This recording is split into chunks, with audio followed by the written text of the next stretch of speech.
Hey guys, and welcome back to my channel. Now, y'all know back to school has been back to schooling. So my last and final person for back to school was my daughter, and I literally waited to the last minute to do her nails because y'all know when it comes to my child, she just has to be extra. When I mean extra, extra.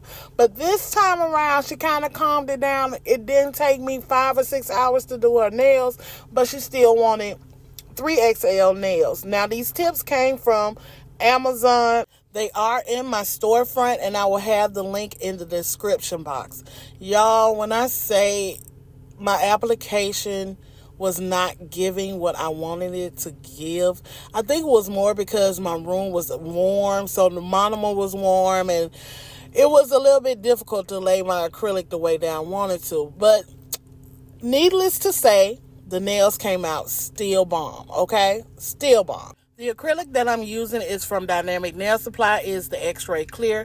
I am going to be using a highly pigmented red acrylic that's also from Dynamic Nail Supply. It's called the Candy Apple Red. So before I apply the red acrylic, I'm going to lay down a thin layer of clear acrylic, because if you know, and if you don't know, just to give you guys some information, when it comes to highly pigmented acrylics, it does stain the nail plate. So it's always good to go in with a thin layer of clear acrylic first, and then apply your colored acrylic. Now, I do not apply clear acrylic when I am applying a nude, because nudes don't necessarily like stain your nail plate. It's not pigmented enough to stain your nail plate. But highly pigmented colors like reds and blacks and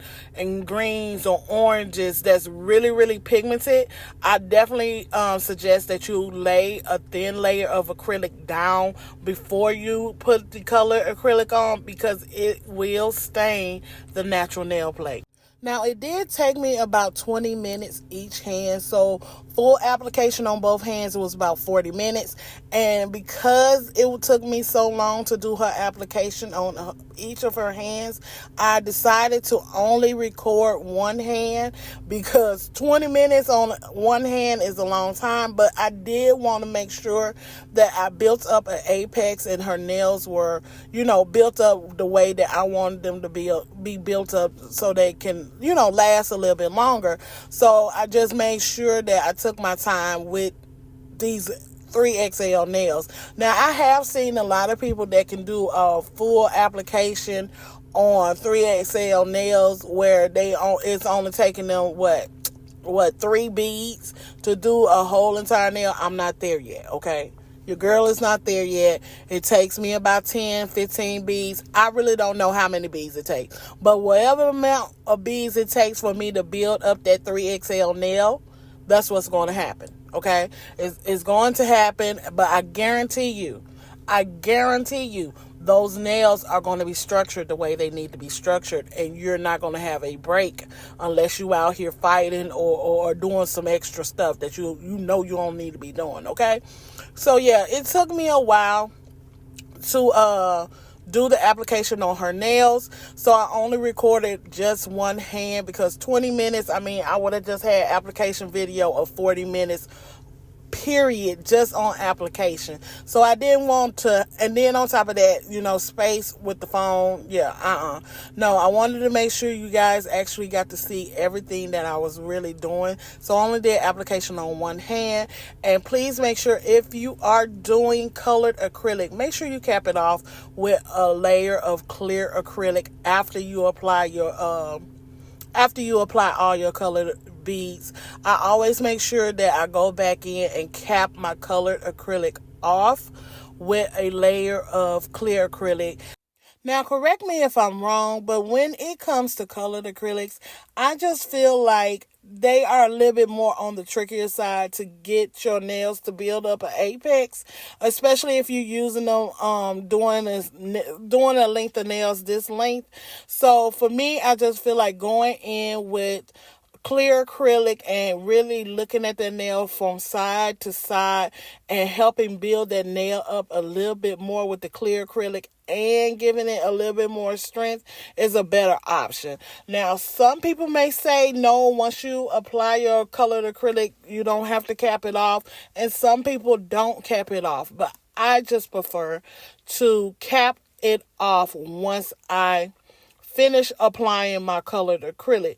Now, you do what's best for you. I can only do what's best for me when it comes to me using colored acrylics. Also, I know some people have asked, why do I spray alcohol on a nail once I apply the acrylic? That's because her nail had started kind of burning. He was getting the burning sensation. My monomer to acrylic ratio was off, and it happens to the best of us. But if it does happen, if you have a client that says, oh, this is burning me, spray a little bit of alcohol on their nail. I swear to you, within a few seconds, it like dilutes the monomer and the acrylic burning sensation that's going on. I don't know the total science behind it, but it literally stops the burning sensation from even happening anymore. So if you have that problem with any of your clients, just spray some alcohol on it. Get your sprayer, spray some alcohol on it. It'll stop it in a few seconds. I've even asked my daughter, how long does it usually take for it to stop burning like that? And she was like, oh, it's only a few seconds. So that's a good tip for anybody. I only really have it happen with her because I guess because of her nails being so long. But I don't know really what's going on with that part. But it only happens with her. None of my other clients ever complain about a burning sensation. So with that being said, I guess when I'm doing nails of her length, my monomer to acrylic ratio is kind of off, and it causes that reaction for that burning sensation.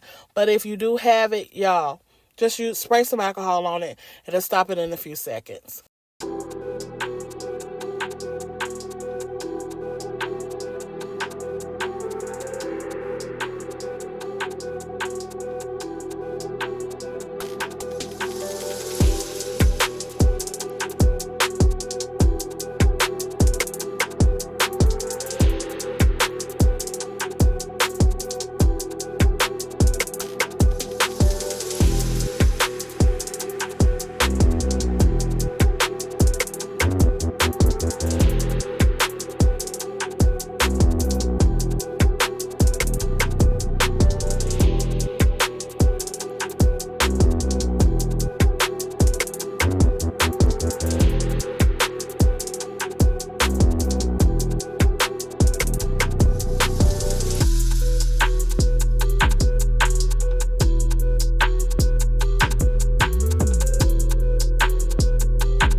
application, y'all, I had to give y'all a view of this red. This red is just popping. It's so pretty. So usually I don't record the whole entire filing process, but in this video I decided to record the filing process. I'm making sure right now to pull the sidewalls back. Sometimes product does get sleep up under there, so make sure you release the sidewalls before you start your filing. I'm going in with my 8080 nail file, y'all, and this file is finna be put to work. I had to literally change files. When I did her other hand, I used a whole new file. But y'all, the dust was dusting. I am one of those people that I love using my hand file. Yes, it's a lot of work, but I choose to do a lot of hand filing. Sometimes it's not necessary for me to do the filing, but I don't know. It's just something that, I started off using my hand file, so I just continue to do it. Now, do you have to use your hand file? I definitely say yeah. Use your hand file to at least crisp up those sidewalls and make sure that your tip is done. But if you want to use your e-file and you're more comfortable with your e-file, go ahead, do you and do what's best for you. I can only tell you what has worked for me for the last 4 years, and using my hand file was definitely one of those things that just has worked for me, and I'm just used to doing that. My e-file, when I first started out, you guys, I did not like using my e-file at all. I had to gradually start loving to use my e-file. But even now, I still only really use my e-file when I'm doing prep work and when I'm doing sealing in the cuticles and smoothing the nail out. Other than besides that, baby, that 8080 nail file is my best friend. And it's probably going to always be my best friend. Now, should I be using my duster because I am going to work on these nails? Yes, but the duster that I have, it is kind of bulky and it's taking up a lot of space on my table. So either I have to get a bigger table or a smaller duster, or I have seen that duster that kind of goes over your table, but that bad boy is like $700. So yeah, right now, I'm gonna have to just chuck it up. I'm gonna either use my duster or I'm not gonna use my duster. And the way that I'm putting in the work on these bad boys, I need my duster, but yeah, I'm not gonna use it.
I was recording the whole entire process with doing her the nail design. Like I said, her design was simple. She did not give me all of these extra things to do with this set. It wasn't complicated. She wanted just some junk nails. She wanted all junk nails, and she wanted the word hood rat on her nail. Now look, you guys, she's 16. I am her mother. I approve of the nails. I approve of this message. And I'm just going to say that nails are just an expression of who you are. Some people like their nails plain because they're a plain Jane type person. Some people like to be a little bit extra and a little bit out there when it comes to your nails, because you're just one of those people who's outgoing and adventurous, and like, the abnormal things that some people say, quote unquote, are not normal. I don't think nobody's normal, honestly. But hood rat is just a word. Honestly, it's a word, and it does not define who you are at all. It's just a word. It's just two words. It is what it is. But anyway, for her set, she wanted the words hood rat on her nails. I am using Marquette glue. For me, I love using Marquette glue. Some people say it's trash, but it works for me. It works for me. I love using it. It hasn't steered me wrong. I've been using Marquette glue probably about 7 months, because at first I was, just trying out any other kind of products. I came across Marquette glue, rhinestone glue, and it worked for me. I fell in love with it. That's what I use. It is in my Amazon storefront if you would like to try it. If it doesn't work for you, hey, it is what it is. It works for me, and I can only let you know what works for me. Also, because her nails are red, so we're going to be going with a red theme. You can see that I have just different types of charms, pieces that I will be just sporadically just throwing onto her nail throughout this process. So yeah, this is pretty much the end of the video. I hope you guys enjoyed the video. I hope you guys learned something, and if you did it, I'm sorry. I'm trying my best, especially when it comes to voiceovers. I'm trying to get better with those. But yeah, once again, thank y'all for tuning in, and I'll see y'all in the next video.